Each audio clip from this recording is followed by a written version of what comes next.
protesters marching through the streets of Dallas. They are at Irvay and Commerce right now. Intruders. Only former Officer Brett Hankinson has been indicted, charged with wanton endangerment, accused of firing blindly into apartments, endangering Taylor's neighbors. This story is weighing heavily on... Likely anticipated that this would be the outcome, and tonight we heard again that they are simply tired and frustrated with how this turned out. The protesters tonight started at Dallas Police Headquarters. There, black women in particular were asked to approach the podium and share words about how they are feeling after today's news.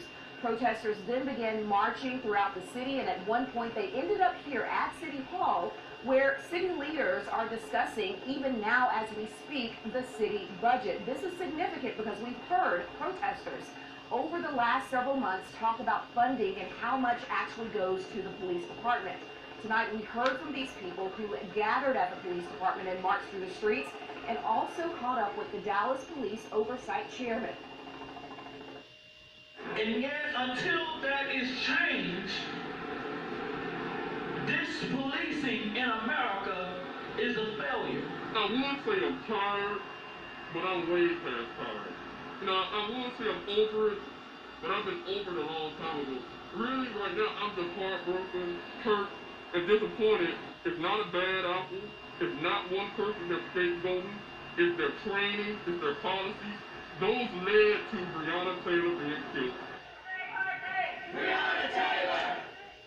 About 50 people marched through the streets of downtown chanting Breonna Taylor's name. They were members of the group Enough is Enough, and they're angry that no Louisville police officer was charged in her death. A few of the protesters were armed, but the crowd was peaceful. Organizers say they just wanted to let their voices be heard, expressing their frustration over what happened in Louisville. The protesters gathered earlier tonight on the steps of the historic Tarrant County Courthouse. We're not here to be quiet. Right. We're here so that your frustration can be heard. All right then. Breonna Taylor deserves much more than this. Yes, we have. His case will be resolved via plea bargain, and he'll receive probation for the offense he was charged with. Nothing has changed that would prevent Breonna Taylor from being killed. The police could go out and get an identical warrant today, and they could execute that warrant under identical circumstances. If Breonna Taylor was alive today, she would be shot and killed under the exact same circumstances. Henderson says he wants the public to know that justice is being pursued. Protesters gathered at the courthouse in downtown to voice their frustration about the Breonna Taylor decision. This location has been the scene of many protests in recent months following the death of George Floyd in Minneapolis. So it's a situation where I believe that taking the facts into consideration, they felt that it was justifiable. Eric Cedillo is a clinical professor of law at SMU.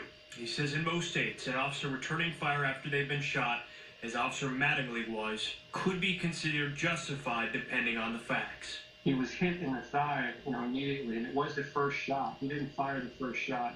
So taking that into consideration, I would imagine just about in any context you're going to find that returning fire in almost any state is going to be justified. But many questions remain, like what facts did the state's attorney general choose to present to the grand jury, which could provide key context to the moments and days leading up to the shooting, resulting in officers busting down the door into Breonna Taylor's apartment.